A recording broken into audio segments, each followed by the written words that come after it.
생각이 가벼운 사람들은 믿음을 우습게 알지만, 그러나 주위에서 생각해 보면 믿음만큼 중요하고 소중한 게 없습니다. 왜냐하면 사람은 믿는 것에 따라 살기 때문입니다. 돈을 믿는 사람은 돈을 따라 행동을 합니다. 권력을 믿는 사람은 권력을 쫓게 됩니다. 지식이 앞서는 사람은 학벌을 쫓게 됩니다. 모든 이치가 믿음에 따라 결정됩니다. 그러므로 어떻게 사느냐 하는 방법의 문제보다 선행되어야 하는 것이 무엇을 믿느냐여야 합니다. 믿음이 이렇듯 중요하기에 믿음의 대상과 믿음의 내용은 반드시 진리여야 하는 동시에 영원한 것이어야 합니다. 오늘날의 교인들의 분명한 특징 중에 하나는 신앙으로 인하여 부담이나 압박을 느끼지 않으려 한다는 것입니다. 무엇이 옳고 무엇이 틀린지 생각하지 않고 그저 부담 없이 교회를 다니려 하기 때문에 큰 교회만을 선호하게 됩니다. 그러나 참된 신앙은 진리에 맞춰야 되기 때문에 부담과 압박이 있을 뿐만 아니라 진리에 따라 사는 손해도 감수할 수 있게 됩니다. 만일 이것이 없다면 여전히 멸망하는 넓은 길로 가고 있을 수도 있습니다. 이렇듯 신앙은 인생의 사활이 걸린 결정적인 문제이기에 거짓이나 위선이 절대로 없어야 합니다. 본문 47절에서 하나님께 속한 자는 하나님의 말씀을 듣는다고 할 때 듣는다는 헬라어는 아쿠오로서 의미가 이렇습니다. 따라서 할까요? 귀로 들은 것을 그대로 행하는 것. 하나님의 말씀을 듣는다 할 때 듣는다의 동사 헬라어가 아쿠오, 귀로 들은 것을 그대로 행하는 것입니다. 즉 빠짐없이 귀로 들을 뿐만 아니라 들은 대로 행한다라는 의미가 아쿠입니다. 참된 신앙의 여부는 오직 하나, 하나님의 말씀을 듣느냐 아니냐로 판가름 납니다. 교회를 다니느냐 또 직분이 높으냐 이런 거로 판가름 나는 게 아니라 하나님의 말씀을 듣고 순종하는 것으로만 신앙의 진위 여부가 드러난다는 겁니다. 하나님을 믿는 자가 하나님의 말씀을 듣지 않을 리가 없고 하나님을 믿지 않는 자가 하나님의 말씀을 들을 리도 만무합니다. 제 자식인 이상 우리 아이들이 제 이야기를 듣습니다. 제 밑에 집 애들은 제 이야기를 절대 안 듣습니다. 부모와 자식 간의 관계가 이렇듯이 하나님과 부름받은 성도의 관계가 이렇습니다. 이게 아쿠오입니다. 예수님은 하나님의 말씀을 강력하게 증거하셨고 이런 예수님을 유대인들은 구름대같이 쫓아다녔습니다. 그러나 그들은 말씀을 귀로만 듣고 끝냈습니다. 마음과 삶에 말씀을 담아내지 못했습니다. 이유는 그들이 아브라함의 자손이라 자인하였지만 중요한 본질에서 하나님께 속하지 않았기 때문입니다.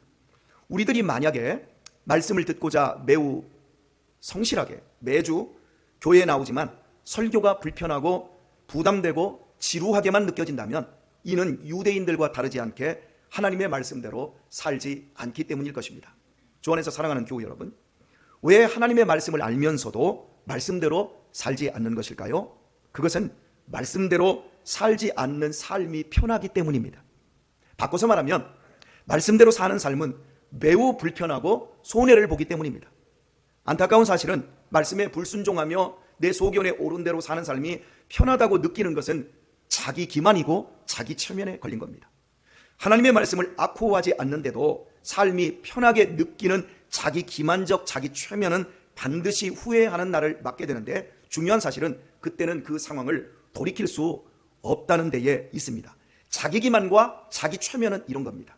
담배를 태우면서 이게 편한 거지 뭐, 내 마음대로 사는 거지 뭐. 그런데 그것은 자기를 기만하고 있는 거죠. 그건 자기 체면이지요. 결국은 담배나 술이 자기의 인생을 완전히 망가뜨리는 대로 가듯이 신앙도 마찬가지라는 거죠. 하나님의 말씀을 순종하지 않는데 이것이 오히려 편하게 느껴진다? 마지막에 감당할 수 없는 비극 앞에 서게 됩니다. 죄로부터 자유를 주실 수 있다는 예수님의 말씀에 대해 유대인들은 더 이상 들을 수 없다는 듯이 48절에서 우리가 너를 사마리아 사람이라 또는 귀신이 들렸다는 말이 옳지 아니하냐며 욕을 퍼부었습니다. 한마디로 상종 못할 미친 인간이라는 뜻입니다. 대체 주님께서 왜 이런 소리를 들은 것입니까? 49절이 그 이유를 설명해 주고 있는데 예수님의 말씀입니다. 나는 귀신 들린 것이 아니라 오직 내 아버지를, 하나님 아버지를 공경하면을 너희가 나를 무시하도다 말합니다. 주님께서 부정하고 귀신 들린 취급을 당함은 바로 하나님 아버지를 공경하기 때문이라는 것입니다. 이상하지 않습니까, 여러분? 하나님을 공경하는데 왜 귀신 들린 사마리아 사람이라는 욕을 들어야 하는 것일까요? 우리 학생들과 청년들에게 한번 물어보겠습니다. 특별히 오늘 많지 않으니까 우리 다인이 한번 물어볼게요. 학교에서 점심시간에 밥 먹기 전에 기도하니? 친구들하고 다 함께 밥 먹으러 가서 기도하니? 훌륭하네. 집에서는 믿는 부모님하고 함께 밥 먹으니까 식기도하는 것이 일상이기에 전혀 부담이 없습니다. 그러나 믿지 않는 사람들이 많은 곳에서 기도하고 혼자 밥 먹는 것은 하나님을 정말로 공경하지 않고는 할 수가 없습니다. 저는 20살이 되어서야 기도하고 밥을 먹기 시작했기에 이런 갈등이 없었습니다. 또한 중학교 때까지 기도하고 밥 먹는 친구를 단 한 명도 제 주변에서 못 봤습니다. 믿는 친구들이 없었기 때문이 아닙니다. 장로님의 자식, 목사의 자식, 집사님들의 자식들이 질비했습니다. 그때는 거의 대부분 교회를 다녔고요. 저도 교회를 다녔는데요. 기도 안 했습니다. 왜요?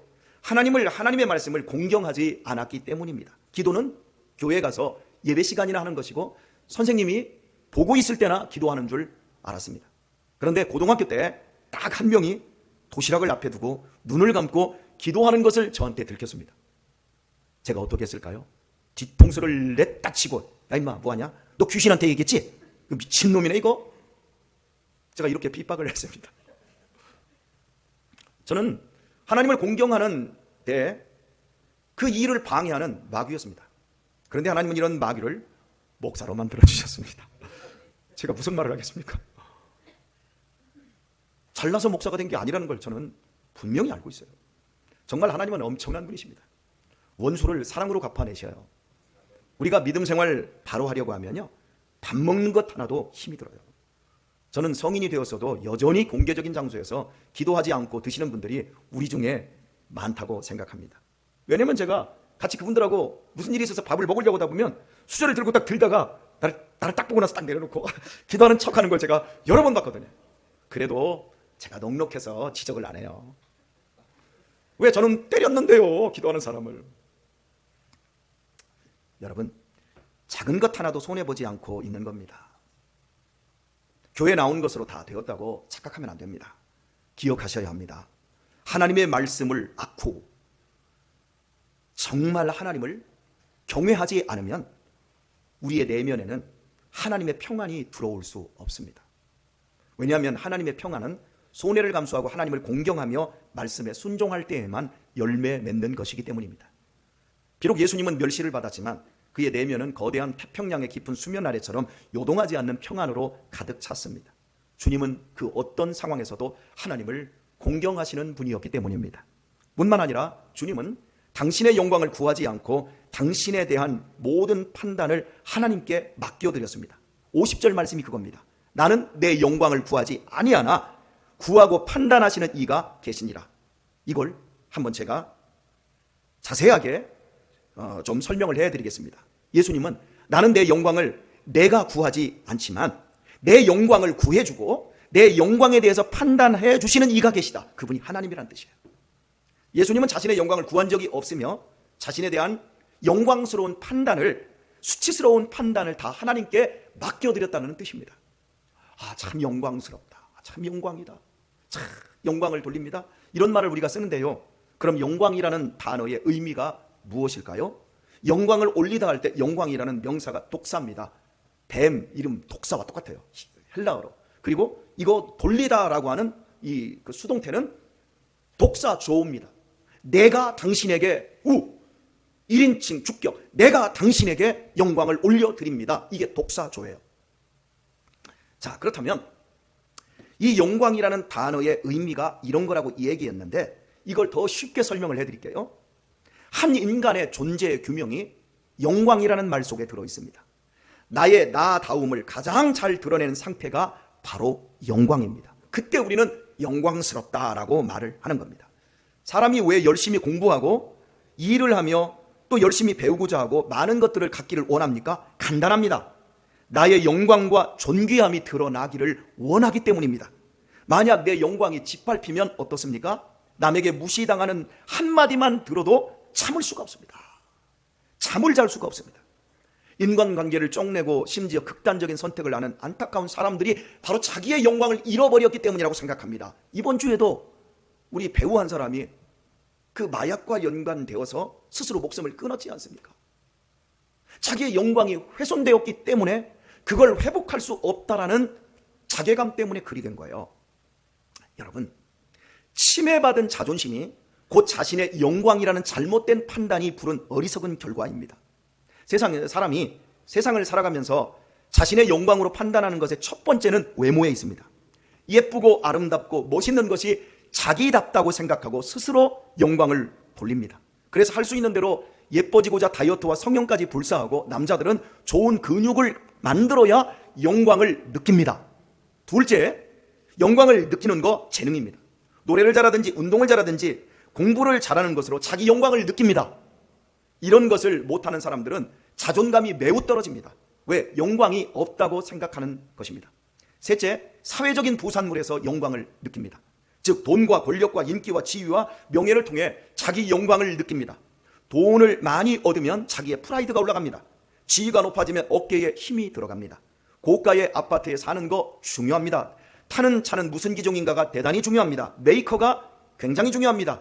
이왕 들고 다니는 백, 명품이 중요합니다. 왜? 다 자기 영광으로 갖고 있기 때문입니다. 그래서 돈을 잃으면 자기를 잃은 것처럼 느낍니다. 직장을 잃으면 자기 자신이 망한 것과 같이 동일하게 느낍니다. 사회적인 부산물이 자기 영광이 되어버린 것입니다. 한번 물어보겠습니다. 내 직장과 내가 가진 돈과 내가 타는 차가, 내가 사는 집이 나의 영광입니까? 그게 내가 아니에요. 그런데 그걸 내 영광으로 갖고자 해요. 그래서 예수님은 이런 영광을 안 가졌다는 거예요. 아니, 구하지 않았다는 거예요. 예수님은 이런 영광을 추구하지 않으시고 대신 아버지의 영광을 구하셨습니다. 하나님의 하나님 되심이 이 피조세계에 드러나기 위해 하신 일은 예수님께서 하나님의 말씀에 아쿠하는 거였습니다. 하나님을 공경하는 거였습니다. 하나님에게는 이 세상 피조물과는 다른 하나님 다우심이 있습니다. 하나님의 위대하심, 하나님의 선하심, 하나님의 크고 깊으심, 하나님의 존귀하심이 바로 피조물과 다른 하나님 다우심이십니다. 세상의 어떤 피조물과 비교할 수 없는 존귀한 분이 하나님이십니다. 바로 그것을 나타내고자 예수님은 사셨습니다. 예수님은 하나님의 아들이고 하나님 자신이기에 그분의 영광은 말로 다 표현할 수가 없습니다. 그런 주님이 가장 가난한 동네 가난한 목수의 아들로 마구간 말 먹이통에서 태어나셨습니다. 인간의 외적인 영광은 전혀 없습니다. 가장 영광스러우신 분이 가장 비참한 조건으로 이 땅에 오셨다는 겁니다. 그런데도 그렇게 비참한 조건으로 오실 때 하늘에는 영광이요 이러고 천사들이 노래를 해요. 땅에서는 기뻐하심을 입은 사람들 중에 평화로다, 이게 천사들이 부른 노래였어요. 우리는 영광과 기쁨과 평화라고 하는 것을 세상적인 기준으로 생각하는 틀에서 벗어날 수 있게 됩니다. 이런 예수님께서는 자기 자신이 하나님의 아들이라는 사실을 언제 자각하셨을까요? 12살에 유월절을 당하여 부모와 함께 예루살렘에 올라가 홀로 떨어지셨을 때였습니다. 자기를 찾는 부모님에게 예수님은 이렇게 말씀하셨습니다. 내가 아버지 집에 있어야 할 줄을 알지 못하셨습니까? 이 말씀으로 보아 이때 이미 예수님은 자기 정체성, 자기가 하나님의 아들이라는 것을 안 겁니다. 그럼에도 예수님은 어떤 영광도 취하지 않으셨습니다. 오히려 누가복음 3장 51절 말씀은 이렇게 증거해 줍니다. 예수께서 한 가지로 내려가사 나사렛에 이르러 순종하여 받드시니라. 누구에게 순종해요? 자기 육신의 부모님에게 순종하며 받으라. 내가 하나님의 아들인데 내가 이제 당신 같은 가난한 육신의 엄마 아빠를 내가 말 들을 일이 뭐가 있습니까? 당신이 나한테 엎드려야죠. 이렇게 하지 않았다는 거예요. 당신이 가장 영광스러운 존재라는 사실을 아시면서도 주님은 육신의 부모님에게 동일하게 순종하셨다는 겁니다. 일찍 죽은 가난한 아버지 요셉의 기업을 이어받아서 가족의 생계를 위해 뼈 빠지게 고생하셨습니다. 하루하루 일용할 양식을 위해 자신의 삶을 내어 던지는 고단한 인생을 거의 50 가까이 되도록 사셨습니다. 목사님, 예수님의 나이가 30살 즈음이라고 분명히 얘기가 되어 있는데요, 제가 다음 시간에 그 문제를 해결해 드리겠습니다. 예수님은 청년으로 죽지 않았습니다. 예수님은 그 당시에 중년에서 노년에 이르는 그 삶을 다 살아내시기까지 자신의 가족을 부양하는 그 일을, 여러분이 일평생 가족을 위해서 하는 그 고단한 삶을 살아내셨다는 겁니다. 성인이 되어 공생애를 시작할 때까지 주님은 자신의 영광을 위해 아무것도 하지 않으셨습니다. 뿐만 아니라 공생애 기간에도 수많은 병자를 고치고 죽은 자를 살리고 오병이어의 기적을 일으키셨지만 주님은 단 한 번도 자신의 영광을 위하여 기적을 사용하지 않으셨습니다. 안식일에 양식이 없어서 배가 너무 고파서 밀밭으로 들어가 밀을 손으로 비벼서 드셔야 됐습니다. 기도하기를 좋아하셨지만 기도처나 기도구를 만든 적도 없습니다. 수많은 사람들이 예수님을 따라다녔지만 그들에게 헌금을 걷어서 큰 회당을 만들지 않으셨습니다. 예루살렘에 오셔서도 항상 산에서 노숙하셨습니다. 자신의 영광을 위해 자신의 능력을 예수님은 전혀 쓰지 않으셨습니다. 여우도 굴이 있고 공중의 새도 집이 있는데 인자는 머리 둘 것도 없다라는 주님의 고백은 정말 우리의 가슴을 쓰리게 만듭니다. 예수님은 마음만 먹으면 세상 권력, 돈, 세상의 영광을 다 끌어가질 수 있었습니다. 그러나 주님은 끝까지 하나님의 하나님다우심을 나타내고자 자기 자신을 하나님의 말씀에 전적으로 아쿠하셨습니다. 하나님의 하나님다우심, 영광이 최고로 드러난 것은 십자가였습니다.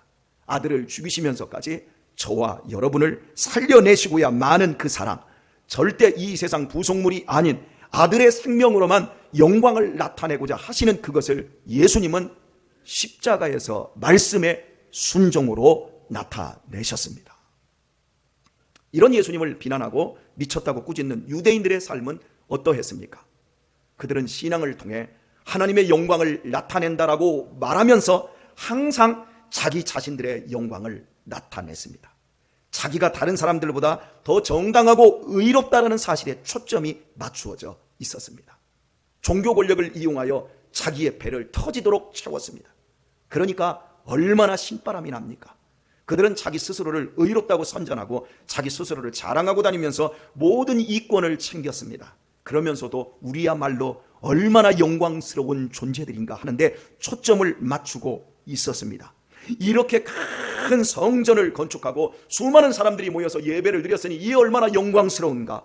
이렇게 많은 사람들을 목회하는 목사님은 얼마나 영광스럽고 훌륭한가. 하나님은 지향하는 한 목표에 불과했고 그들이 결국 얻고자 했던 것은 자기 자신들의 영광이었습니다. 외형은 완벽하게 하나님을 아쿠하고 있지만 진짜 속내는 자기의 영광을 섬기는 자들이었습니다. 알프레드 깁스라는 분이 쓴 짧은 글이 있습니다. 잠시 소개해 볼 테니까 생각을 깊게 해보시길 바랍니다. 하나님이 천사를 보내서 자기 마음을 달아보게 하셨다. 무게가 100kg이 나왔다. 너무 좋았다. 왜냐하면 100kg이 만점이니까. 그런데 성분 분석표를 보고 깜짝 놀랐다. 고집 10kg, 개인적인 야망 23kg, 칭찬에 대한 사랑 19kg, 봉사에 대한 교만 15kg, 재능에 대한 교만 14kg, 권위에 대한 사랑 12kg, 하나님 진짜 사랑해서 하는 것 4kg, 사람들이 좋아해서 하는 것 3kg, 신앙의 무게 100kg 중에서 겨우 4kg만이 진짜였다. 오늘날 어떤 목사님들은 기독교 정당을 만들어가지고 비례대표 하나 얻으려고 몸부림을 칩니다. 그렇게 하는 것이 하나님의 영광이라고 떠듭니다. 어떤 목사님은 종북 세력 때려잡는 것을 하나님의 영광이라고 합니다. 어떤 교회는 큰 예배당을 짓고 더 많은 사람들이 모여드는 것을 하나님의 영광이라고 합니다. 온갖 투기와 불의의 방법을 동원하여 세상 재물을 끌어모으고 그것을 하나님의 영광이라고 치장합니다. 그러나 주님은 세상 사람들도 다 아는 그런 추잡한 영광을 하나님의 영광으로 구한 적이 없으셨습니다. 왜 그런지 아십니까? 주님의 대답은 명확합니다. 너희는 하나님을 알지 못하나 나는 아버지를 알기 때문이다. 하나님을 믿지만 하나님의 말씀을 아코하지 않는 사람은 하나님을 이용해서 자기 출세를 합니다. 하나님의 영광이라는 말로 자기의 영광을 구합니다. 성령의 능력으로 세상적인 힘을 갖고자 합니다. 그것으로 나는 성공했다, 나는 하나님께 복받은 사람이다, 이러면서 전국을 다니며 간증하고 다닙니다.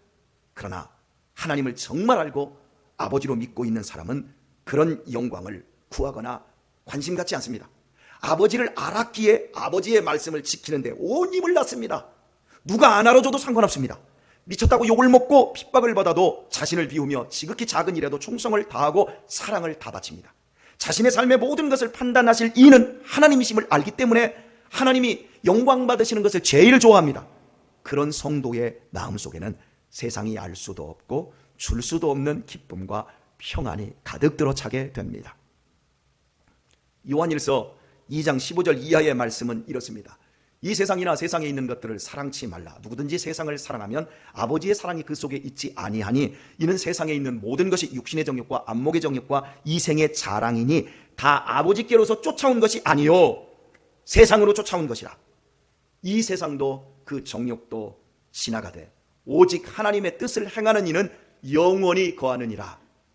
하나님은 명확하게 당신의 독생자의 핏값으로 사신 자녀들이 이 땅을 살아야 하는 진리의 삶을 드러내 주셨습니다.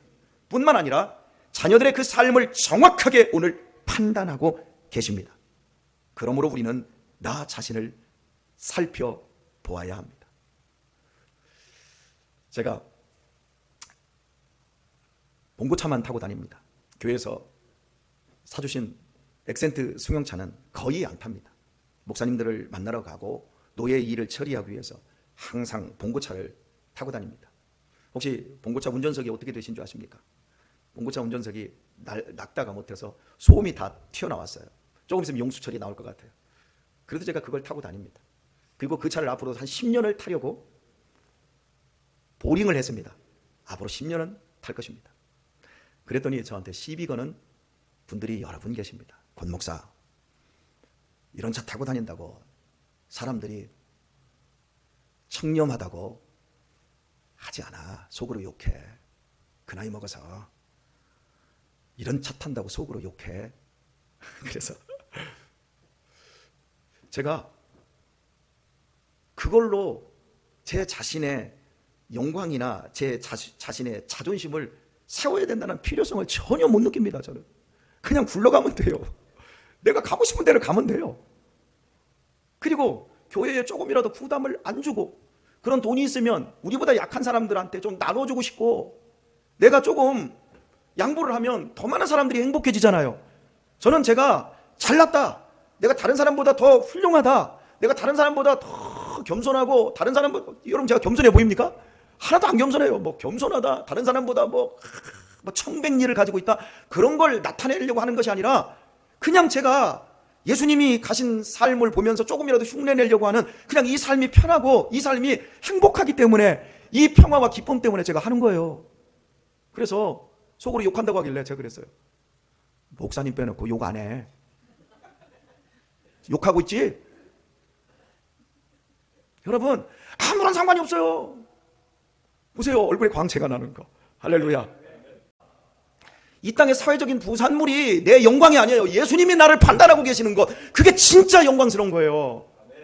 하나님의 말씀대로 사는 것. 사랑하는 교회 여러분, 올해 귀한 믿음의 삶을 살아오셨지요.